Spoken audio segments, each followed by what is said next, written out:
Bonjour, bonjour, bonjour, bonjour, peuple de Dieu, bonjour, chers amis chrétiens, chers amis amoureux de la parole de Dieu. Je suis très content d'être en direct sur ma page Facebook.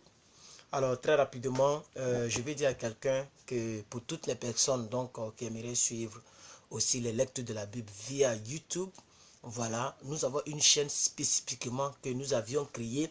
Ok, il y a pas mal de temps, même l'année passée, même en 2019, vers fin 2019, une chaîne qu'on avait créée, qu'on avait appelée Prédicateur de la francophonie. Cette chaîne-là sera dédiée maintenant à la lecture de la Bible en un an. Donc, toutes les vidéos concernant la Bible seront mises là-bas. Voilà. Donc, pour toutes les personnes qui aimeraient suivre aussi les lectures de la Bible tranquillement sur YouTube, voilà. Donc, vous pourrez aller sur YouTube, vous tapez Bible en un an. Vous allez voir une chaîne qui est consacrée à nos vidéos de la lecture de la Bible en un an. Je suis l'évangéliste plus que vainqueur. Je suis très content d'être encore en direct. Nous allons cette fois-ci continuer dans la progression de notre lecture de la Bible. Voilà, nous avons fini Genèse. Nous avons hier attaqué, par la grâce de Dieu, le livre d'Exode. Alors aujourd'hui, nous lisons le chapitre 5, 6, 7, 8. Voilà, 5, 6, 7, 8 de ce chapitre-là. On peut rapidement rappeler en substance un peu ce que nous avons vu. Nous avons vu que lorsque Joseph est décédé, dont le père s'appelle donc Jacob, dont lui le père s'appelle Isaac, dont lui le père s'appelle Abraham, dont lui le père s'appelle Terah. C'est important quand tu lis la Bible, tu connais toutes ces choses-là et tu connais les détails de toutes ces choses-là. Alors donc Jacob qui avait été en disant maudit, lors de son accouchement, on disait que le nom qu'il portait n'était pas un bon nom et Dieu a changé son nom lorsqu'il s'est battu avec l'ange de l'Éternel et il a dit tant que tu ne me bénis pas, je ne te laisse pas aller.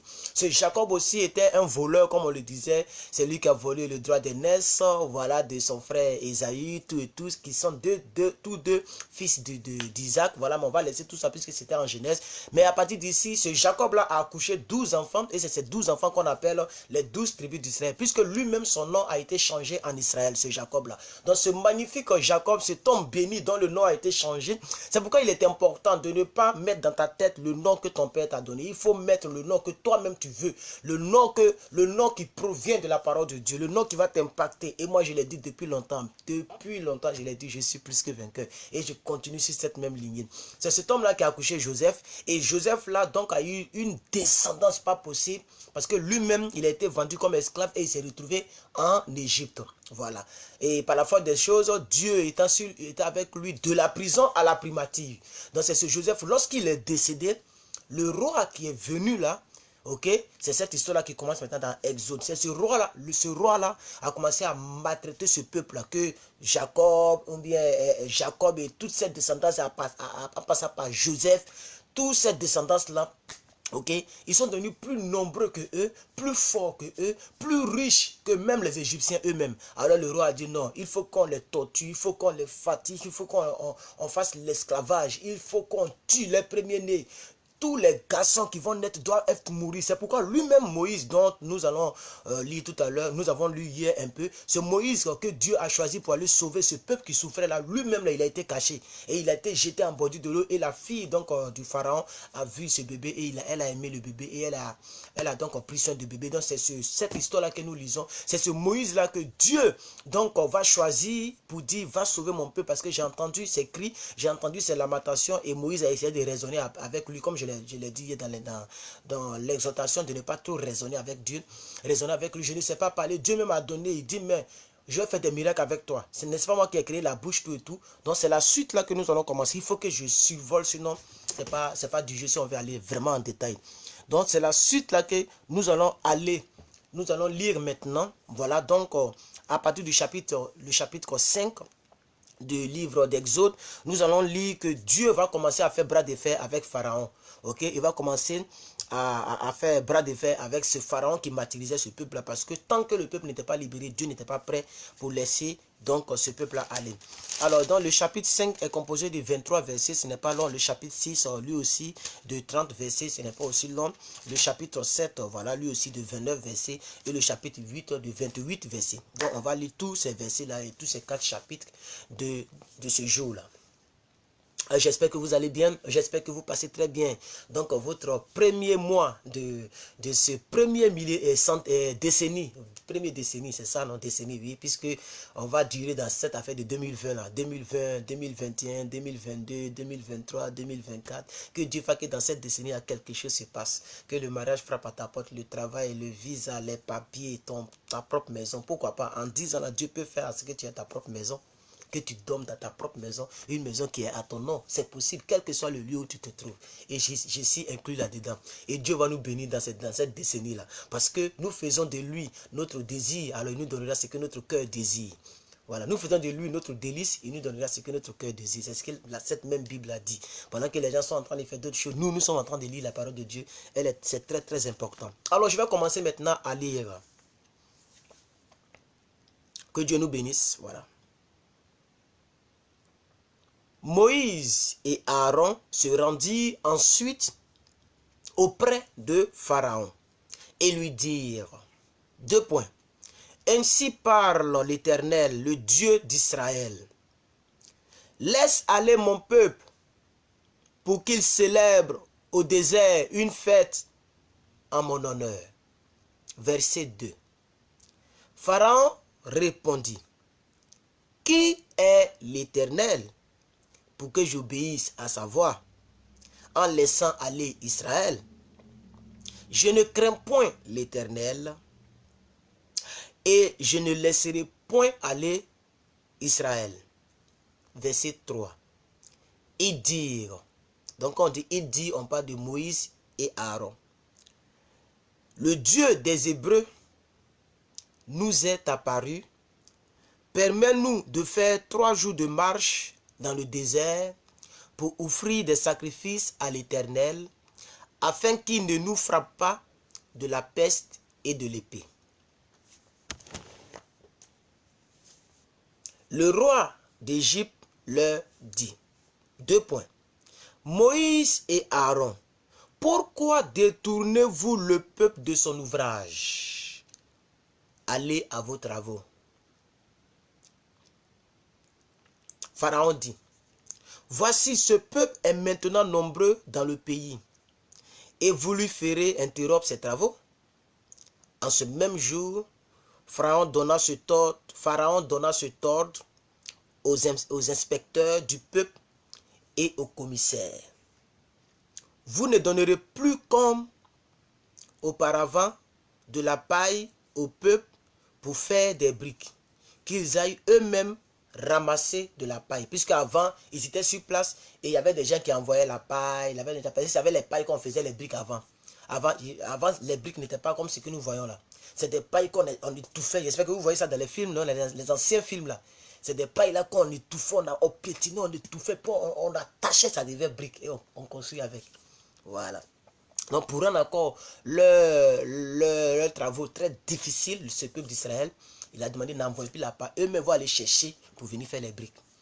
Mais c'est mal connaître le Dieu d'Israël. On continue. Nous sommes au verset 8, chapitre 5, le livre d'Exode. Vous les imposerez néanmoins la quantité de briques. Désolé, hein, voilà, un appel. Vous leur imposerez néanmoins la quantité de briques qu'ils faisaient auparavant. Vous n'en retrancherez rien, car ce sont des paresseux. Voilà pourquoi ils crient en disant, allons offrir des sacrifices à notre Dieu. Que l'on charge de travaux ces gens, qu'ils s'en occupent, et ils ne prendront plus garde à des paroles de mensonge. Les inspecteurs du peuple au verset 10, et les commissaires vinrent dire au peuple, ainsi parle Pharaon, je ne vous donne plus de paille, allez vous-même vous en procurer, allez vous-même vous procurer de la paille où vous en trouvez, car l'on ne retranche rien de votre travail. Le peuple se répandit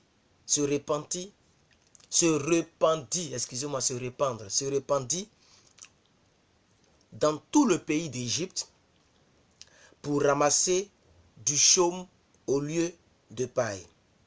Les inspecteurs les pressaient en disant, achevez votre tâche, jour par jour, comme quand il y avait de la paille. On bâtit même les commissaires des enfants d'Israël, établis sur eux par les inspecteurs de Pharaon. Pourquoi, disait-on, n'avez-vous pas achevé hier et aujourd'hui comme auparavant la quantité de briques qui vous avait été fixée? Les commissaires des enfants d'Israël allaient se plaindre à Pharaon et lui dire: pourquoi traites-tu ainsi tes serviteurs? On ne donne point de paille à tes serviteurs et l'on nous dit: faites des briques. Et voici tes serviteurs sont battus comme si ton peuple était capable. Pharaon répondit: vous êtes des paresseux, des paresseux. Voilà pourquoi vous dites: allons offrir des sacrifices à l'Éternel. Maintenant, allez travailler, on ne vous donne point de la paille, et vous livrerez vous-même la même quantité de briques. Les commissaires des enfants d'Israël virent qu'on les rendait malheureux en disant: vous ne retrancherez rien de vos briques, chaque jour la tâche du jour. En sortant de ce Pharaon, il rencontrait Moïse et Aaron qui les attendaient. Il leur dit: que l'Éternel vous regarde et qu'il juge. Vous nous avez rendus odieux à Pharaon et à ses serviteurs. Vous avez mis une épée dans leurs mains pour nous faire périr. Moïse retourna vers l'Éternel et dit: Seigneur, pourquoi as-tu fait du mal à ce peuple? Pourquoi m'as-tu envoyé? Depuis que je suis allé vers Pharaon pour parler en ton nom, il fait du mal à ce peuple. Tu n'as point délivré mon peuple. Donc le chapitre 5 de ce livre d'Exode est clair, il n'y a pas trop d'explications. C'est que voilà, quand Aaron et son frère Moïse sont venus de la part de Dieu pour donc demander à Moïse de laisser partir le peuple pour aller adorer le peuple dans le désert, alors Pharaon s'est énervé, il a encore doublé les travaux de ce peuple. Donc le peuple a commencé à se plaindre, Pharaon aussi a commencé à se plaindre à Dieu. Lisons le chapitre 6 maintenant. Là nous allons voir que ce Dieu-là, c'est-à-dire le Dieu d'Abraham, d'Isaac et de Jacob, il va encourager son serviteur Moïse pour aller au combat. Lisons. L'Éternel dit à Moïse: tu verras maintenant ce que je ferai à Pharaon. Une main puissante le forcera à les laisser aller. Une main puissante le forcera à les chasser de son pays. Et lui-même va les chasser. Dieu parla encore à Moïse et lui dit: je suis l'Éternel. Je suis apparu à Abraham, je suis apparu à Isaac et je suis aussi apparu à ton père Jacob. Non, pas ton père Jacob, désolé. Voilà. Comme le Dieu Tout-Puissant, mais sous mon nom, l'Éternel, je n'ai pas été reconnu par eux. J'ai aussi établi mon alliance avec eux pour leur donner le pays de Canaan, le pays de leur pèlerinage dans lequel ils ont séjourné. J'ai entendu les gémissements des enfants d'Israël que les Égyptiens tiennent dans la servitude et je me suis souvenu de mon alliance. C'est pourquoi dis aux enfants d'Israël que je suis l'Éternel, je vous affranchirai des travaux dont vous chargent les Égyptiens, je vous délivrerai de leur servitude et je vous sauverai à bras étendus et par de grands jugements. Verset 7, chapitre 6, le livre d'Exode. Je vous prendrai pour mon peuple et je serai votre Dieu qui vous affranchit des travaux dont vous chargent les Égyptiens. Je vous ferai entrer dans le pays que j'ai juré de donner à Abraham, à Isaac et à Jacob. Je vous le donnerai en possession, moi l'Éternel. Ainsi parla Moïse aux enfants d'Israël, mais l'angoisse et la dure servitude les empêchaient d'écouter Moïse. L'Éternel parla à Moïse et dit: Va, parle à Pharaon, roi d'Égypte, pour qu'il laisse aller les enfants d'Israël hors de son peuple, de son pays. Moïse répondit en présence de l'Éternel. Voici, les enfants d'Israël ne m'ont point écouté. Comment Pharaon m'écouterait-il, moi qui n'ai pas la parole facile? L'Éternel parla à Moïse et à Aaron, et leur donna des ordres au sujet des enfants d'Israël et au sujet de Pharaon. Moi, et roi d'Égypte, pour faire sortir le peuple d'Israël, le peuple d'Égypte, les enfants d'Israël. Verset 14, chapitre 6, le livre d'Exode. Voici les chefs des familles, de leur famille, fils de Ruben, premier-né d'Israël, Enoch, Palu, Esron et Carmi. Ce sont là les familles de Ruben. Donc là, ils vont citer maintenant les noms. Donc on va aller très vite. Nous avons fils de Simeon. Les fils de Simeon, nous avons Jemuel, Jamin, Ohad, Jukan, Jaki, et Tosha, et Saül, fils de Cananien. Ce sont là les familles de Simeon. Voici les noms des fils de Lévi avec leur postérité. Gershon, Kehat et Merari. Les années de la vie de Lévi furent de 137 années. Verset 17. Les fils de Gershon, nous avons Libni et Shimei et leur famille. Fils de Kehat, nous avons Amram, Jitsea, Hébron et Uziel. Les années de la vie de Kehat furent de 133 ans. Verset 19. Les fils de Merari, nous avons Mashli et Mushi. Ce sont là les familles de Lévi avec leur postérité. Amri prit pour femme Jochebed, sa tante, et elle lui enfanta Aaron et Moïse. Les années de la vie d'Amram furent de 137 années. Verset 21. Les fils de Jitsea, nous avons Coré, Népheg et Zikri. Les fils d'Uziel, nous avons Michaël, Elsaphan et Zithri aussi. Aaron prit pour femme Elisheba, fille d'Aminadad,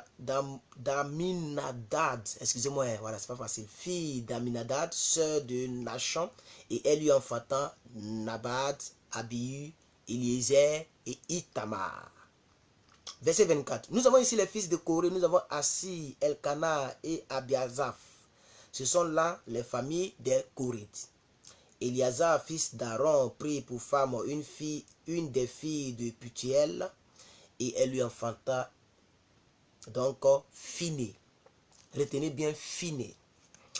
Tels sont les chefs de famille des Lévites avec leur famille. Ce sont là ceux Aaron et Moïse à qui l'Éternel dit: faites sortir du pays d'Égypte les enfants d'Israël selon leur armée. Donc, c'est toute cette génération qu'on vient de citer là. C'est eux qui devraient sortir et qui doivent sortir et qui vont sortir du pays d'Égypte. Ce sont eux qui parlaient à Pharaon, roi d'Égypte, pour faire sortir les enfants d'Israël. Et ce sont là ce Moïse et ce Aaron. Lorsque l'Éternel parlait à Moïse dans le pays d'Égypte, l'Éternel dit à Moïse: je suis l'Éternel. Dis à Pharaon, roi d'Égypte, tout ce que je t'ai dit. Et Moïse parla en présence de l'Éternel. Voici, je n'ai pas la bouche facile. Comment Pharaon m'écouterait-il? Lui, il insiste toujours sur son affaire de bouche facile. Chapitre 7. La confirmation de la vocation de Moïse. Chapitre 7, verset 1. L'Éternel dit à Moïse: vois, je te fais Dieu pour Pharaon, et Aaron ton frère sera ton prophète. Toi, tu diras ce que je t'ordonnerai, et Aaron ton frère parlera à Pharaon pour qu'il laisse aller les enfants d'Israël hors de son pays. Et moi, l'Éternel, j'endurcirai le cœur de Pharaon, et je multiplierai mes signes et mes miracles dans le pays d'Égypte. Pharaon ne vous écoutera point, et je mettrai ma main sur l'Égypte, et je ferai sortir du pays d'Égypte mes armées, mon peuple, les enfants d'Israël, par de grands jugements. Les Égyptiens connaîtront que je suis l'Éternel, lorsque j'étendrai ma main sur l'Égypte, et que je ferai sortir du milieu d'eux les enfants d'Israël. Moïse et Aaron virent ce que donc l'Éternel leur avait ordonné, Et il fit ainsi. Moïse était âgé de 80 ans, 80 ans, je sais pas, 80 ans, c'est ça non? 80 ans et Aaron 83 ans lorsqu'il parlait à Pharaon. L'Éternel dit à Moïse et à Aaron, si Pharaon vous parle et vous dit, faites un miracle, tu diras à Aaron, prends ta verge et jette-la devant Pharaon, elle deviendra un serpent. Moïse et Aaron allèrent auprès de Pharaon et il fit ce que l'Éternel avait ordonné. Aaron jeta sa verge devant Pharaon et devant ses serviteurs et elle devint un serpent. Verset 11, chapitre 7, le livre d'Exode. Mais Pharaon appela des sages et des enchanteurs et les magiciens d'Égypte, eux aussi en firent autant par leur enchantement, c'est-à-dire par la tricherie. Ils jetaient tous leurs verges et elles devinrent des serpents. Et la verge d'Aaron a donc englouti leur verge. Le cœur de Pharaon s'endurcit et il n'écouta point Moïse et Aaron selon ce que l'Éternel avait dit. L'Éternel dit à Moïse, Pharaon a le cœur endurci. Il refuse de laisser aller le peuple. Va vers Pharaon dès le matin. Il sortira pour aller près de l'eau et tu te présenteras devant lui au bord du fleuve. Tu prendras en ta main la verge qui a été chargée de serpents et qui a été changée en serpent et tu diras à Pharaon, l'Éternel, le Dieu des Hébreux, m'a envoyé auprès de toi pour te dire, laisse aller mon peuple, afin qu'il me serve dans le désert. Et voici, jusqu'à présent, tu n'as point écouté. Ainsi parle l'Éternel. À ceci, tu connaîtras que je suis l'Éternel. Je vais frapper les eaux du fleuve avec la verge qui est dans ma main et elles seront changées en sang.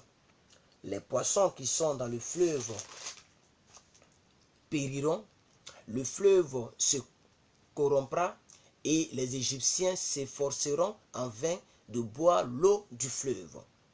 L'Éternel dit à Moïse, dis à Pharaon, prends ta verge et étends ta main sur les eaux des Égyptiens, sur les rivières, sur les ruisseaux, sur les étangs et sur les amas d'eau. Elles deviendront du sang et il y aura du sang dans tout le pays d'Égypte, dans les vases de bois et dans les vases de pierre. Moïse et Aaron firent ce que l'Éternel avait ordonné. Aaron leva la verge et il frappa les eaux qui étaient dans le fleuve sous les yeux de Pharaon et sous les yeux de ses serviteurs, et toutes les eaux du fleuve furent changées en sang. Les poissons qui étaient dans le fleuve périrent, le fleuve se corrompit, les Égyptiens ne pouvaient plus boire de l'eau du fleuve et il y eut du sang dans tout le pays d'Égypte. Mais les magiciens d'Égypte en firent autant par leur enchantement. Le cœur de Pharaon s'endurcit et il n'écouta point Moïse et Aaron selon ce que l'Éternel avait dit. Verset 23, chapitre 7, le livre d'Exode. Pharaon s'en retourna et alla dans sa maison et il ne prit pas même à cœur ces choses. Tous les Égyptiens creusèrent aux environs du fleuve pour trouver de l'eau à boire, car ils ne pouvaient boire de l'eau du fleuve. Il s'écoula 7 jours après que l'Éternel eut frappé le fleuve. Alors ici, Dieu va encore maintenant donc passer par le signe des grenouilles. Les grenouilles qui vont envahir le pays. Du verset 26 à la fin de ce chapitre. L'Éternel dit à Moïse, va vers Pharaon et tu lui diras, ainsi parle l'Éternel. Laisse aller mon peuple afin qu'il me serve. Si tu refuses de le laisser aller, je vais frapper par des grenouilles toute l'étendue de ton territoire. Le fleuve fourmillera de grenouilles, elles monteront et elles entreront dans la maison, dans ta chambre à coucher et dans ton lit, dans la maison de tes serviteurs, dans celle de ton peuple, dans tes fours et dans tes pétrins.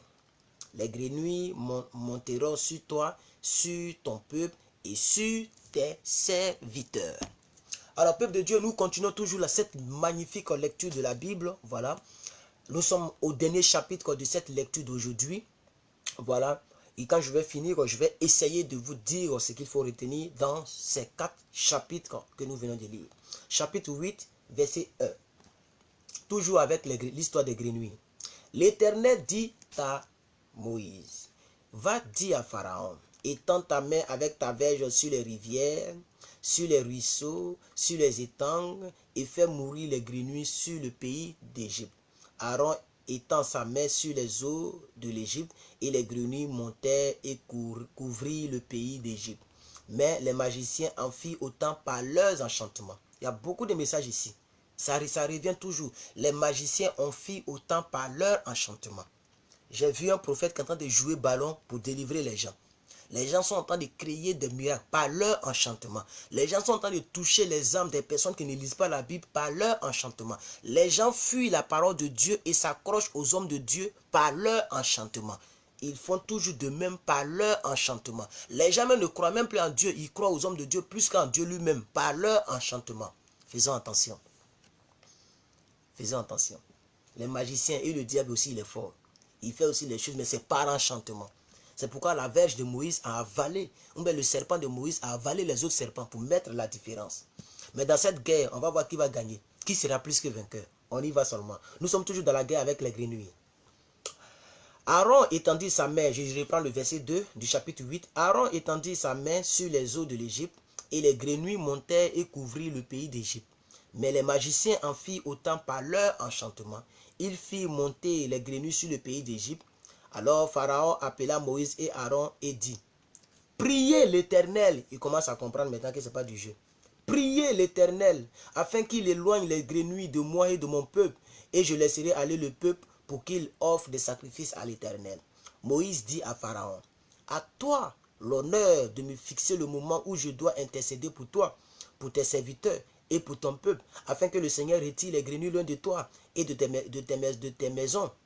Il n'en restera que dans le fleuve. Il répondit, donc Pharaon répondit, demain. Et Moïse dit, il en sera ainsi, afin que tu saches que nul n'est semblable à l'Éternel notre Dieu. Les grenouilles s'éloigneront de toi et de ta maison et de tes serviteurs et même de ton peuple, et il n'en restera que dans le fleuve. Alors, nous allons voir maintenant que les grenouilles toujours seront exterminées. Chapitre 8, verset 8, le livre d'Exode. Moïse et Aaron sortirent de chez Pharaon, et Moïse cria à l'Éternel au sujet des grenouilles dont il avait frappé Pharaon. L'Éternel fit ce que demandait Moïse, et les grenouilles périrent dans les maisons, dans les cours, dans les chambres. On les entassa par monceaux, et le pays fut infecté. Pharaon, voyant qu'il avait du relâche, endurci son cœur, et il n'écouta point Moïse et Aaron selon ce que l'Éternel avait dit. Alors, comme il n'écoute pas toujours, on va voir maintenant les poux en Égypte. Donc, maintenant, nous lisons l'histoire des poux, et après, nous allons lire aussi l'histoire des mouches venimeuses. Voilà, et la guerre continue seulement. Avec Dieu, on va jusqu'au bout. Verset 12, chapitre 8, le livre d'Exode. L'Éternel dit à Moïse, va dire à Pharaon, là, va lui dire, étends ta verge et frappe la poussière de la terre, et elle se changera en poux dans tout le pays. Qui peut contenir ça? La terre là se transforme en poux. Est-ce que vous connaissez poux? Poux. Il fit ainsi. Aaron étendit sa main avec sa verge, et il frappa la poussière. Bon, le verset 12, je l'ai mal lu, je vais reprendre le verset 12. J'ai dit, l'Éternel dit à Pharaon, non. L'Éternel dit à Moïse, ok? Dit à Pharaon, dit à Aaron. On a fait du ron, ça me trompe un peu. L'Éternel dit à Moïse, va dire à Aaron, étends ta verge et frappe la poussière de la terre, et elle se changera donc en poux dans tout le pays. Il fit ainsi. Aaron étendit sa main avec sa verge, et il frappa la poussière de la terre, et elle fut changée en poux sur les hommes, sur les animaux. Toute la poussière de la terre fut changée en poux dans tout le pays. Waouh! Les magiciens employèrent leur enchantement pour produire les poux, mais ils ne puent pas. Là, ils ne peuvent plus faire ça. Les poux étaient sur les hommes et sur les animaux. Et les magiciens dirent à Pharaon, C'est le doigt de Dieu. Ça seulement, c'est le doigt de Dieu. Le cœur de Pharaon s'endurcit à nouveau et il n'écouta point Moïse, ni Aaron, ni même ses propres serviteurs, selon ce que l'Éternel avait dit. Alors la guerre continue. L'invasion des mouches venimeuses en Égypte. Tant que tu ne laisses pas partir mon peuple, là, on est au coï. Du verset 16 au verset 20, nous lisons l'invasion des mouches venimeuses maintenant. L'Éternel dit à Moïse, lève-toi. Le combat n'est pas fini. Lève-toi de ton bon matin et présente-toi devant Pharaon. Il sortira pour aller près de l'eau et tu lui diras, ainsi parle l'Éternel, laisse aller mon peuple afin qu'il me serve. Si tu ne laisses pas aller mon peuple, je vais envoyer les mouches venimeuses contre toi, contre tes serviteurs, contre ton peuple, contre tes maisons, contre les maisons des Égyptiens. Les maisons des Égyptiens seront remplies de mouches, le sol en sera couvert. Mais en ce jour-là, je distinguerai le pays de Goshen où habite mon peuple. Et là, il n'y aura point de mouches, afin que tu saches que moi, l'Éternel, je suis au milieu de ce peuple. J'établirai une distinction entre mon peuple et ton peuple. Ce signe sera pour demain. L'Éternel fit ainsi, et il vint une quantité de mouches venimeuses dans la maison de Pharaon et de ses serviteurs, et tout le pays d'Égypte fut dévasté par les mouches. Pharaon appela Moïse et Aaron et dit, allez, offrez des sacrifices à votre Dieu dans le pays. Moïse répondit, il n'est point convenable de faire ainsi, car nous offrirons à l'Éternel notre Dieu des sacrifices qui sont en abomination aux Égyptiens. Et si nous offrons sous leurs yeux des sacrifices qui sont en abomination aux Égyptiens, ne nous lapidera-t-il pas? Nous ferons 3 journées de marche dans le désert et nous offrirons des sacrifices à l'Éternel notre Dieu selon ce qu'il nous dira. Pharaon dit, je vous laisserai aller pour offrir à l'Éternel votre Dieu des sacrifices dans le désert. Seulement, vous ne vous éloignerez pas en Anna. Priez pour moi. Moïse répondit, je vais sortir de chez toi et je prierai l'Éternel demain. Les mouches s'éloigneront de Pharaon et de tes serviteurs et de ton peuple. Mais que Pharaon ne trompe plus en refusant de laisser aller le peuple pour offrir des sacrifices à l'Éternel. Moïse sortit de chez Pharaon et il pria l'Éternel. L'Éternel fit ce que demandait Moïse et les mouches s'éloignèrent de Pharaon et de ses serviteurs et de son peuple. Il n'en resta pas une. Mais Pharaon, cette fois encore, endurcit son cœur et il ne laissa point aller le peuple. Alors demain, la guerre va continuer demain dans la lecture de la Bible en un an, du chapitre 9, 10, 11, 12, que nous allons lire demain dans ce magnifique livre d'Exode. Donc ça va continuer. Ici, on aura aussi des plaies sur tous les troupeaux. On aura aussi donc des ulcères, ok, sur les hommes et les animaux. On aura aussi un jugement de grêle et de feu. Voilà, Dieu il va pas laisser à faire là. On aura aussi donc l'invasion des sauterelles au chapitre 10. Voilà, la guerre va commencer. Hein, ça va, mon frère, ça va chauffer demain. Donc vraiment que Dieu vous bénisse, que sa grâce soit avec vous. Quand Dieu décide de te délivrer, aucune personne ne pourra te retenir. Tant que lui est Dieu. Oh, il est l'Éternel. Tu ne peux pas te battre avec l'Éternel. C'est pourquoi la Bible dit, si tu tombes entre les mains de l'Éternel, qui viendra te délivrer là? Très important. Que Dieu vous bénisse et que sa grâce soit avec vous. Je laisse ma Bible là. Je coupe mon téléphone. Nous allons dormir. Nous allons passer 24 heures et on va se revoir ici. Puisque demain, je suis off. Demain, je ne vais pas au travail. Donc, par la grâce de Dieu, je pense que je serai là soit à la même heure ou soit un peu plus tôt, à 20 h de Paris, pour la lecture de la Bible en un an. Voilà. Mais comme je l'ai dit, il y a une chaîne spécialement qui a été créée. Une chaîne que j'avais créée, que je n'ai pas utilisée. Voilà. Que j'ai nommé maintenant Bible en un an. Quand vous tapez Bible en un an, je pense que vous allez voir cette chaîne. C'est là-bas que je vais poster aussi les vidéos pour bien les recenser là-bas. Voilà. Pour les personnes qui préfèrent YouTube, vous pouvez aussi continuer de regarder là-bas. Que Dieu vous bénisse, que sa grâce soit avec vous et à demain.